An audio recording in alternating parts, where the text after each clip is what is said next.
Welcome to Using SPEC SFS with the SNIA Emerald program for EPA Energy Star Data Center Storage Program. I'm Vernon Miller from IBM. Really, though, I'm representing SPEC here, and my co-presenter will be Nick Principe from Dell EMC. The title's a mouthful, but really what we'll be talking about is a collaboration between SPEC and SNIA to define the technical requirements for the EPA so that we can add support for file access systems to the existing Energy Star program. And then before I forget, before you leave, feel free to grab a SPEC pen. We'd rather not go home with those, so take as many as you need. So I'll start off by covering what already exists, which namely is the Energy Star program for block-based storage systems. Then I'll talk about adding support for NAS and file-based systems, which is in the upcoming release of SNIA Emerald and will be adopted by the EPA for Energy Star. That will lead into a discussion of the SPEC SFS 2014 benchmark, which is used for the file access load generator. Then Nick will come up and go through generating test results according to the spec for a real NAS system and cover deriving the power metrics. So let me start off with a preamble to motivate why we're doing this in the first place. It kind of goes without saying, but for decades now, regulatory agencies and society in general have been pushing for reducing energy consumption.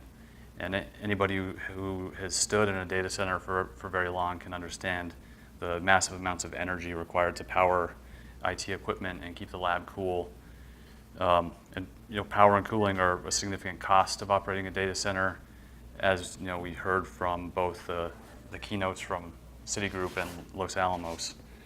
And storage is a significant part of that. One statistic I heard is that anywhere from 10 to 40% of data center power consumption is due to storage, and that number is expected to increase. So coupling that with the fact that many data centers are already at or near maximum capacity for power and cooling, it means that anything we can do to reduce the energy footprint of storage systems in the data centers is a good thing for both the environment and total cost of ownership.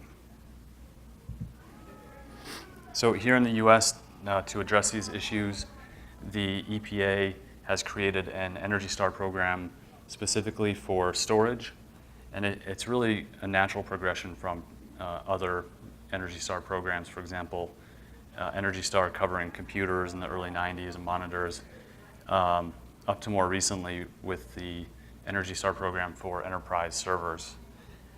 So the first version of the data center storage Energy Star program was at the end of 2013. And in order to develop the technical specifications and requirements for the data center storage program, the EPA reached out to the SNIA Green Storage Initiative, which in turn created the Emerald program to develop the specification. So before I get into more detail on the Emerald program, let me give an overview of the various green activities that SNIA is involved with. At the top level is GSI, the Green Storage Initiative, that focuses on marketing green storage and managing the Emerald program.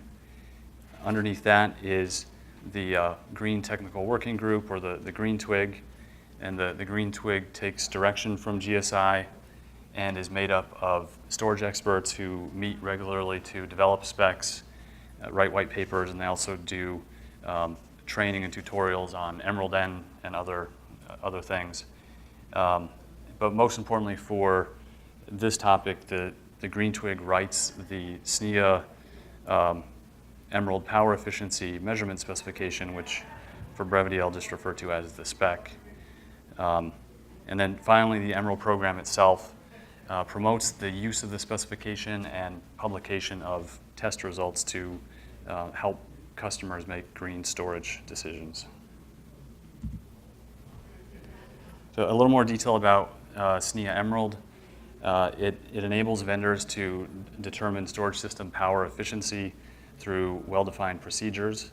There's also a standardized way of reporting results so that in the end the public can understand the various aspects of energy consumption for a given storage system and make comparisons across vendors. And at the heart of Emerald is the power efficiency measurement specification, which is broken up into 3 parts: taxonomy, measurement, and metrics. I'll go into each of these. So the first part of this spec is the market taxonomy, which helps in regulatory efforts by classifying storage systems according to various physical and operational characteristics. And to give you an idea of what the taxonomy looks like, this is a screenshot from the spec, and this just shows a very small snippet of the taxonomy, but it gives you an idea of the types of things that are compared. And all types of storage are considered: disk, tape, virtual tape, even things like interconnects. And within each category, things are then broken down further according to performance characteristics and supported features. And for the current version of the Energy Star program, only online and near online are considered. So the second part of the spec covers the system under test and power measurement during I/O. So the diagram here shows a black box model of the SUT and the connecting components. And the SUT is simply the block storage system that we're trying to certify. So a power meter is connected to the same input as the SUT, along with an environmental meter for measuring temperature and humidity. And then lastly, there are a number of servers connected that are the benchmark I/O drivers. And once the system is configured and the meters are attached, it goes through a series of tests. So first there's a pre-fill test that creates the data set that's used in the other test phases, and it fills the system to at least 50% of the physical capacity, and it uses a data set that's 50% compressible. After that, there's a conditioning phase, which lasts for at least 12 hours, and it uses a hot banding workload. And the idea of the conditioning test is to bring the environment up to standard operating temperature to give enough time for any automatic tiering to kick in, and it brings the system into a steady state before the active tests. So the active tests are all workloads that are created and run by VD Bench, which is a block level I/O generator. And so a sequence of 5 tests are run, each for 40 minutes. First is a hot band workload, which is a mix of random and sequential components with a variety of transfer sizes. And what makes it unique compared to the other tests is that it models roaming hotspots, and it has some amount of cache hits. And the other 4 workloads are standard 4 corners type workloads. So power is measured, throughout each of these tests. So after the active tests, I/O is stopped from the benchmark driver systems, and the system it goes through a ready idle stage for 2 hours, and the average power is calculated. And then finally, there's an optional capacity optimization test that allows vendors to evaluate the efficiency of any capacity optimization methods, which really we just mean things like compression and deduplication or snapshots. So once the tests are complete, you can calculate a set of power efficiency metrics that are broken down into primary and secondary metrics. The first 2 primary metrics are ratios of performance per unit of power. So the random, from the active test on the previous slide, the random access workloads are reported in IOPS per watt, along with the hot band workload. And then the sequential tests are reported in megabytes per watt. megabytes per second per watt. The storage density, the storage power density is also calculated in terms of gigabytes per watt. And then if a vendor runs the capacity optimization test, there are a set of secondary metrics that indicate what type of method was used. So once you've run all the tests and calculated the metrics according to the Emerald spec, there are a couple of ways that you can publish the data. One is to submit it directly to the SNIA Emerald program, and for that you'd simply fill out a test data report and complete an order form. But the more common route would be to try and get ENERGY STAR certification, and so that route's similar. The tests are exactly the same, but there are a couple of extra requirements. First, the test must be run at an EPA recognized lab, and the results must be certified by an EPA recognized certification body. And once the results are certified and posted on the ENERGY STAR website, you can go through individual results or do comparisons like what's shown here.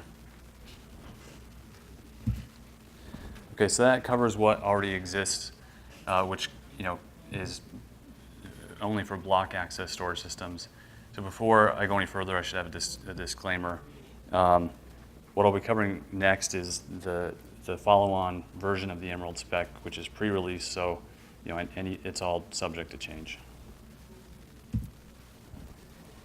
So version 3 of the Emerald spec is what will be coming next. Currently, we're on version 2.1.1. And the biggest addition to the spec is that there will now be coverage for file access storage systems. And the toolkit that will be used to drive the file I/O instead of VDBench will be SPEC SFS 2014 and its associated workloads. So as we'll see, file access has some fundamental differences compared to block access using this new toolkit. So there's also a new methodology for determining the power metrics. And currently, the outlook is that the rollout of version 3 of the spec will occur sometime in the first half of next year. So a little background on SPEC, since SFS 2014 is going to be used in the next version of Emerald. SPEC it's a nonprofit corporation made up of member companies that get together and create industry standard benchmarks. Nick and I represent our respective companies in SPEC SFS, which produces storage-based benchmarks, but there are a number of other benchmarks that cover things like processors, virtualization, and the cloud. So I invite you to check out the website if you're interested in that. So, and then a little bit more on why SNIA Emerald is using SPEC SFS. So SFS 2014 is a storage solution benchmark, and by that I mean it runs at the application level, so it's both file system and protocol agnostic, which might sound pretty trivial, but it's actually a big departure from previous versions of SFS, which just focused on one protocol at a time. So it works for traditional NAS protocols like NFS and SMB, but it also works for local file systems and clustered file systems, and presumably will continue to work for future revisions of NAS protocols and even new protocols, as long as it presents a POSIX or Windows-like interface. The SFS 2014 comes with a set of 4 industry benchmarks that are based on extensive trace analysis and customer data. And if you went to Nick's presentation yesterday, there's actually a 5th one that we'll be adding, but it won't be used for SNIA Emerald. So because of its flexibility, SFS can be used to measure a wide variety of configurations, traditional HDD-based systems, or all-flash or hybrid. But I think besides all this, the main reasons that SNIA Emerald is going to use 2014 is that vendors are likely already running SFS 2014 in-house, so they're familiar with it. They've already agreed on the existing workloads. And then at the core of SFS 2014 is a nice and robust file I/O generator. So a little bit about the four workloads. These are each is actually a separate and independent benchmark that somebody could run and publish on. And the benchmark results are reported. There's overall response time, but in addition to that, we have this idea of business metrics, which is just an integer number of things, but it's linearly related to operate, data rate, and files and processes. It's just a way of scaling up the workload. And each workload corresponds with a typical industry that we see in NAS and file. So database, it simulates multiple highly transactional databases. Software build simulates mass compilation of multiple software projects. VDA is a streaming benchmark based on fixed data streams like you'd find in video surveillance. And then VDI simulates the steady state pattern of multiple desktops in a virtual desktop infrastructure environment. Question? Does VDI simulate hypervisor, the workload that the hypervisor generates for the storage system? Yeah, the question was, does VDI generate what the hypervisor sees? And yeah, and that's exactly right. It's what's coming out of the back end of the hypervisor to the back end storage system. All right, so now I'd like to go through a couple of slides comparing how SNIA Emerald treats block access systems versus file access systems, so we can kind of see the similarities and the differences, starting with the configuration of the environment itself. So in this slide, we see just an example of a block access storage system. So if we start from the bottom, in the box labeled SUT is, this is the system under test, and it really just contains one thing, the storage controller that we're trying to certify. So attached to that is the power meter and the environmental meter, which isn't shown. And then we have a series of servers at the top, which have direct block access to the SUT via, in this case, 8 gig fiber channel. And so the servers at the top are the load generators, and for block access, they would each run VD bench using the custom workloads that I covered. And since VD bench doesn't do any kind of client-side caching, we don't really have to worry about the impact that the file I/O generators have on any power metrics. So it's pretty simple. If we compare that to a file access case, we can see some differences. So in this example, I'm showing what you might call a typical NAS gateway configuration, where we have the same storage controller at the bottom, the block-based storage controller, and then attached to that is a NAS head or controller. So the SUT is now bigger. It includes both the NAS head and the back-end storage system. So the power meter would now be collecting the power of both. And then the same set of clients, instead of going through 8 gig fiber channel, are now accessing the system over some NAS protocol, and they're going through a 10 gig switch. And in this case, we're not using VD bench. Instead, we're using SPEC SFS 2014 and the 4 official workloads. And so since SFS 2014 is an application level benchmark, it means that there is going to be client-side caching. There's going to be file data and metadata caching just according to however the operating system handles it. So that could have an effect on the power metrics that we would see at the SUT. And since we're really only interested in certifying what's inside the SUT, we have to have a way of determining what portion of the I/O or load is going into and out of the SUT. And the way that we do that is with SFlow. So SFlow it's an industry standard for collecting layer 2 network counters, and it's built into and supported by many switches. So in this case, we would have an SFlow collector that would be gathering data from the 10 gig switch. In this case, it would just be collecting the amount of data going into and out of the SUT. So we would have a set of power and environmental data, just like the block access case, but we would also have this extra S-flow data so that we can determine exactly what's going into the set. If we compare the test sequences, there are some differences. So there's no prefill or calibrate or conditioning phase. Instead, there is first a calibration phase, which Nick will go into in more detail. After that, each of the 4 SPEC SFS workloads is executed in sequence. And then after that, it's the same as block access. There's an idle test and then an optional capacity optimization test. And then the power metrics are slightly different since they're based on the workloads that were run. In the block access case, we had things were reported either as IOPS per watt or megabytes per second per watt.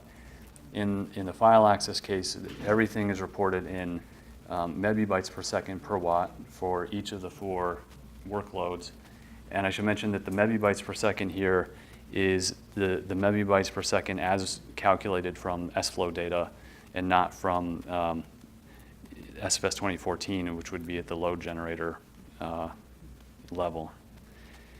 There will likely also be a power efficiency composite metric that's based on the individual metrics for the workloads.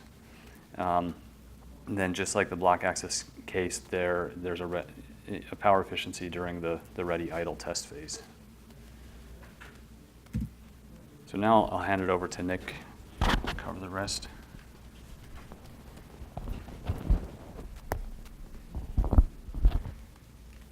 Thank you.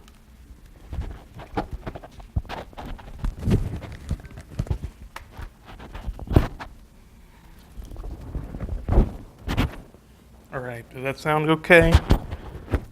Yeah, okay, that's working.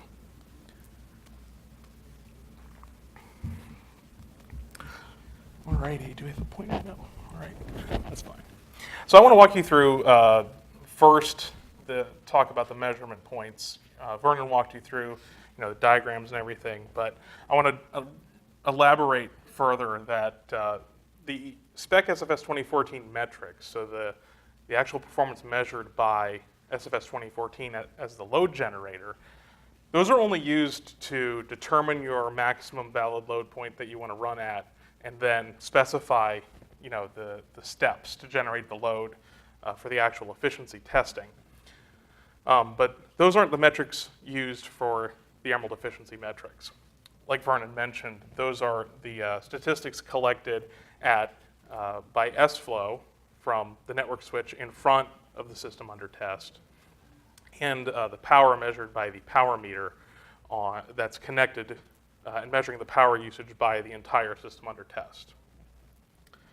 So the best way to think about that is that SPEC SFS 2014 is measuring and reporting at the application level, but SNIA Emerald cares about the system level performance. So that's why we have to use S-flow to get a system level equivalent performance from the SFS 2014 load generator. So because we need S-flow, there are additional hardware and software requirements for file access testing. In addition to the environmental and power meters you would need for block testing, you're also going to need a network switch that supports S-flow. And S-flow is an industry standard. I believe it is an IEEE standard as well. So there are a large number of network switches and a growing number of network switches that do support it. It's a robust sampling technology. So it does sampling, but a lot of work has been done to ensure that even though it's sampled, it provides a very accurate picture of what's actually happening without introducing a whole lot of load to inspect every packet on the network switch, because the majority of the work is done by the network switch. So there's not a whole lot of processing resources there. It's busy actually switching. So in addition to the switch that actually supports S-flow, you're going to need an S-flow collector. This is a piece of software that you point your network switch or switches at, and it logs the data coming back. Right now, the best solutions seem to be proprietary solutions, either from Inmon, who develops and supports S-flow at sflow.org, or there's switch vendors that also have collectors. So if you have a certain vendor switch, you may be able to get them to throw in the SFlow collector as a bundle or something like that.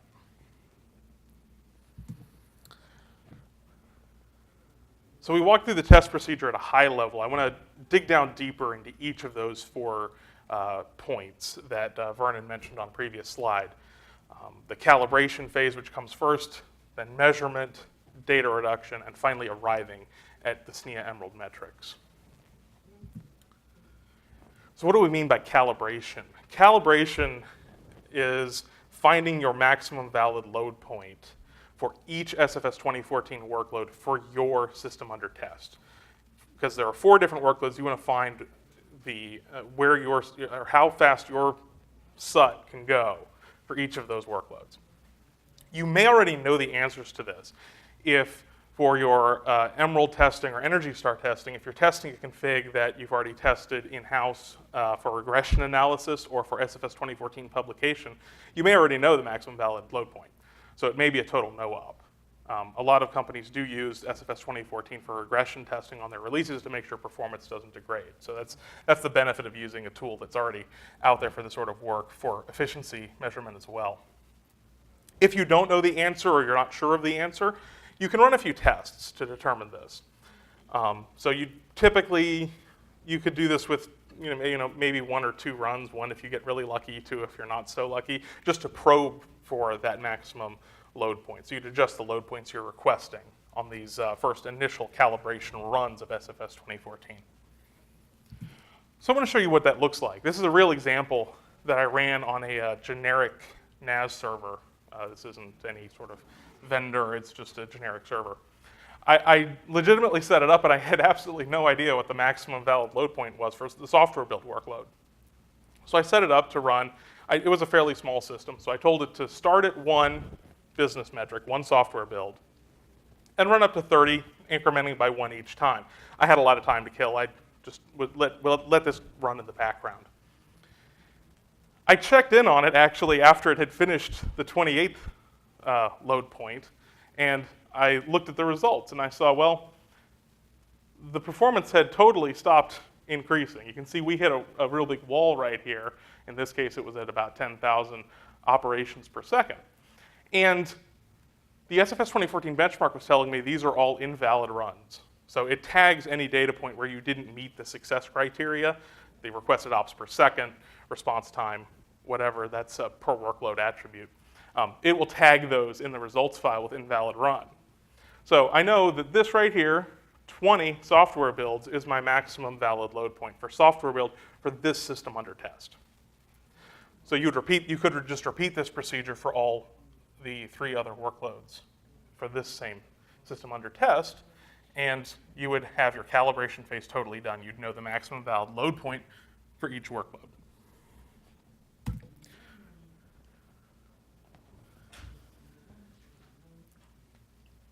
So once you know that maximum valid load point, you're going to feed that into your measurement phase.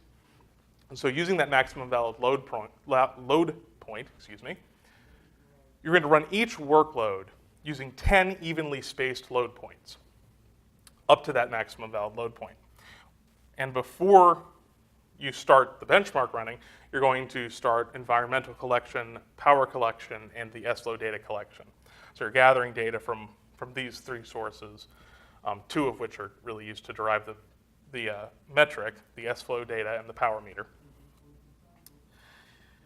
And you're going to repeat this process for each workload in sequence. Once you're done running the workloads, you'll run the ready idle test.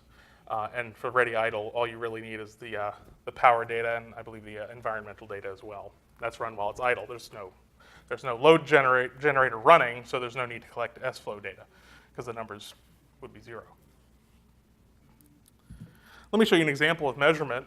Again, this is the same system as in the calibration data. I knew that my maximum valid data point was here at 20 software builds. So I needed 10 evenly spaced load points, so I simply ran from 2 software builds through 20, incrementing by 2 each time. So that's the second bar, or the red bar. And you can see, as one would really hope, the numbers are identical because it's the same exact workload in the same exact system. We just did 10 evenly spaced load points instead of, a sort of weird calibration run with many more load points. And while this was running, of course, I was collecting the S-flow data and the power data. And if it were a real Emerald run, you would be collecting the environmental as well. So once you've done the measurement phase, once you've collected all of that data for all 4 SFS 2014 workloads, you're going to have to go through a data reduction process. So that sort of sounds specialized or strange, but really all we're doing is for each workload, for that measurement phase, for each load point, so remember 10 evenly spaced load points for each of the 4 workloads. We want to take the data we've collected from the power meter and the S-flow data and get the average power and the average network throughput at each of those load points. Once we have this, the S-flow data is going to give us our megabytes per second, and the power meter will give us our watts, so we can arrive at the efficiency metric we want, megabytes per second per watt. Simple division. The process of taking this time series data and reducing it down to this computed metric is just what we call data reduction. It's a nice simple phrase for that process. We do expect to have an open source tool available from SPEC to assist with this process. I believe it's actually, we've already put it up on the SPEC website, but this will be covered in a lot more detail for Emerald training closer to release of this version of the Emerald spec. But I do want to show you an illustration of data reduction and what we're after. In this case, this is the power meter data from that software build run I showed you earlier. So you can see there are 10 shaded areas, and these correspond to the measurement phase of the benchmark. If you're not familiar with SFS 2014, the way it runs is it does an init phase where it creates the data set. This is like the pre-fill phase in block with VDBench.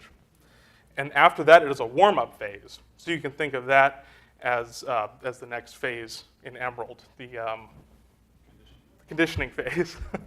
I knew I'd forget that. So you can think of that as the conditioning phase. After that is the measurement phase. So that's the same. It's just everything happens in a sort of different order than in block testing. So I shaded the measurement phase or the run phase for each load point, each of these 10 load points.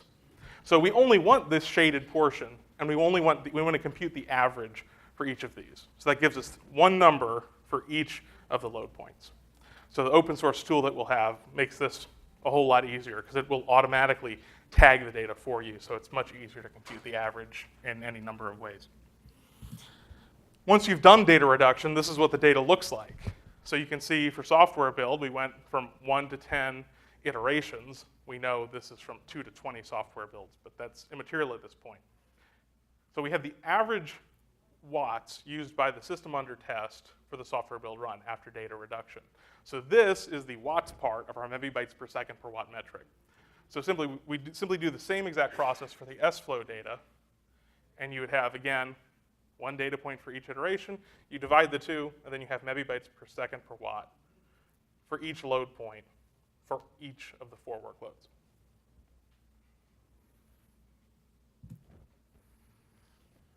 The next step is to actually find the sweet spot for all 4 workloads.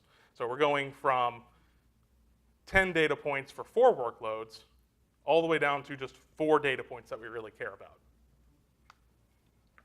And this means for each workload, we're going to find the highest efficiency metric from the previous data reduction step. Usually, this is going to be the highest load point. At least in the systems that I've measured and tested, it has been. But with all the architectures out there for storage, that may not be the case. So we're simply going to take, right now it's planned, you just take the sweet spot, the highest efficiency metric for each of those workloads. And then that's your one number for each workload. So unfortunately, I had to switch to another system here, but that's immaterial. We can see here we have 10 load points. I'm missing some. In real Emerald runs, you would have 10 load points, but this system wasn't quite capable of that level of performance. but it's an okay example. You can see we have the database, software build, VDA, and VDI workloads. And we've computed the Emerald efficiency metric for each of these load points, like I talked about before, using those data reduction steps. So all we did was, this was Excel. I just came in and made another row. For each workload, I took the maximum and carried that down. So for each workload, we have our 4 maximum efficiency metrics in megabytes per second per watt still. So these, and again, this system demonstrated the highest efficiency at the highest load point. So we took the end point for each of the workloads and carried them down. And currently our proposed combined metric, as Vernon mentioned, is just an average of all the 4 workloads. So if we compute that, you can see that winds up at 0.12 megabytes per second per watt.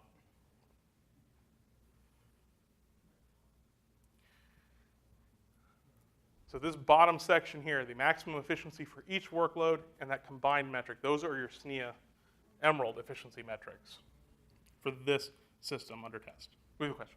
Sorry, did I miss any dedupe or compression taken into any of these calculations? Well, because these are all data rates measured at the switch, you get credit for the work that the system under test is doing for traffic going in and out. As well to dedupe and compression off that for this test and save.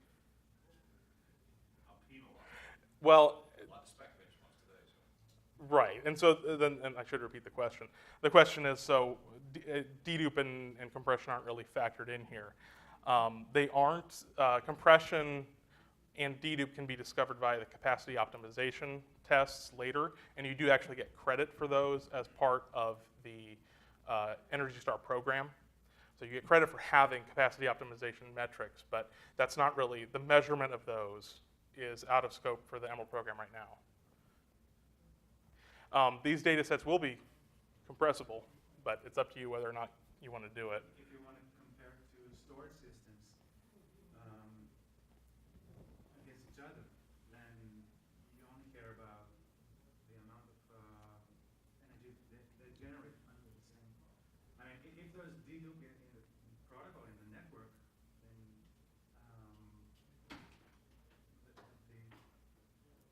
the entity that dictates the amount of dedupe is the client, it's not the storage system.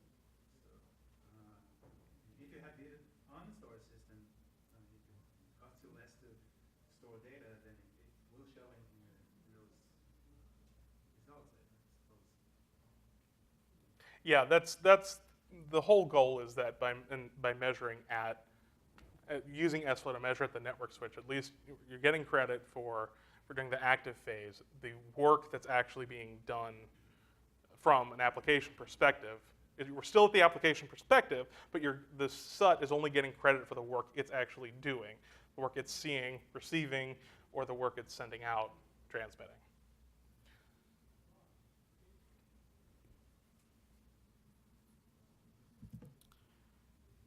So just to wrap up here, the key takeaways are that the SNIA Emerald program is adding support for file access storage systems, and that SPEC SFS 2014 and its standard workloads are being used to evaluate file access storage systems in SNIA Emerald. The other key thing to note is that the system under test for SNIA Emerald file access testing only includes the storage array. It only includes the thing that gets that Energy Star sticker. So that's why the efficiency metrics are derived from the network traffic to and from the array, not from the SFS 2014 metrics, and the power consumption by the storage array. And of course, by storage array, I mean system under test. It could be one component, it could be multiple components. But it's whatever you're selling as the product, whatever would get that Energy Star sticker. So that's all the material we have. So thank you for coming, and we'd be happy to answer any questions. Thank you. Do we have a test for the virtualization environment? So we do have the VDI workload, which is a component of the combined metric. The combined metric is probably going to be, and it's currently still under a little bit of development, but that's likely to be the number that most people care about. And the VDI workload is a component of that, and I expect the VDI workload will also be reported separately as well. So that is part of it. So that's virtualization. Does that encompass every virtualization use case and application? No. But it's a good approximation for hypervisor workloads because from your question, it is the workload coming from the hypervisor. So it should be fairly close. It's not the same as if you put a database on a VM, and that would be closer to the database workload with some differences, but at least we're getting to where we're testing specific applications. We're not just going four corners and one sort of hot band workload. So we're getting closer to fidelity, like you're asking. So may I know if the VMware pass this certification? Well, this would only apply if VMware had a storage product that fit into the taxonomy. If it doesn't fit in the taxonomy, I don't think they can even submit a result. So I'm not sure if they have anything that actually fits in there. But I will say that the VDI workload was derived from traces from VMware was one of the components, but we did look at multiple hypervisors, of course, because otherwise it'd be a skewed benchmark. But VMware hypervisor traffic was considered as part of the workload, if that helps. Okay, thanks. Any more questions? Just a point, and this is kind of on usage and nomenclature that we all use. EPA has no mandate, doesn't care about power, which is a CapEx issue. And sometimes you guys are a little sloppy in your terminology about when you say, you mean energy, you always mean energy. Yeah. But for the people who are building out the data centers, it matters a hell of a lot about how much they're going to have to provision, and that's nowhere in this. And so I try to really encourage people to get the units right, to talk about what they're talking about, which is energy. And in some cases, especially with storage, we've all seen arrays that can just go berserk, and it kills you on the demand charges. Yeah. For those of you who are not familiar with utility billing, you can take two arrays, one is 6,000 watts and the other is 1,500 watts, and 1,500 watt is running 100% duty cycle, the other one runs 25% duty cycle, and so it's same energy at the end of the month, same energy use, but you will get absolutely killed on your bill because you're asking the utility company to provide 4 times the amount. That means they got to build out all the infrastructure, as do you in your data center. And it's a one gaping hole in this methodology. Yeah, and I don't know if I can summarize that for the audio. But and it is the Energy Star program only covers purchase time decisions and purchase time utilization. It's not an ongoing expenditure. That's not a consideration for the program. So yeah, but I will say, for there are other requirements like efficiency requirements for power supplies, the ability to report power metrics to the end user. These are all requirements of actually that are in the Energy Star program. We didn't cover them here, but so a lot of those improvements and enhancements that vendors have been putting into their products may have been because of the requirements or in anticipation of them, or not. They could have just put them in because they could, and they're interesting metrics for the user. But there are other requirements we didn't really talk about for products in terms of reporting and all that. So, yeah, the scope of the program is the scope of the program. And of course, the Emerald standard and the EPA standard are expected to drive into other standards in EU, Japan, and elsewhere. All right. I think we're done. We have plenty of spec pens. Please be sure to take one. Pens and keychains. I believe they're blue pens, so they're okay for your legal document signing. So sign your mortgage with them. Thank you, everyone.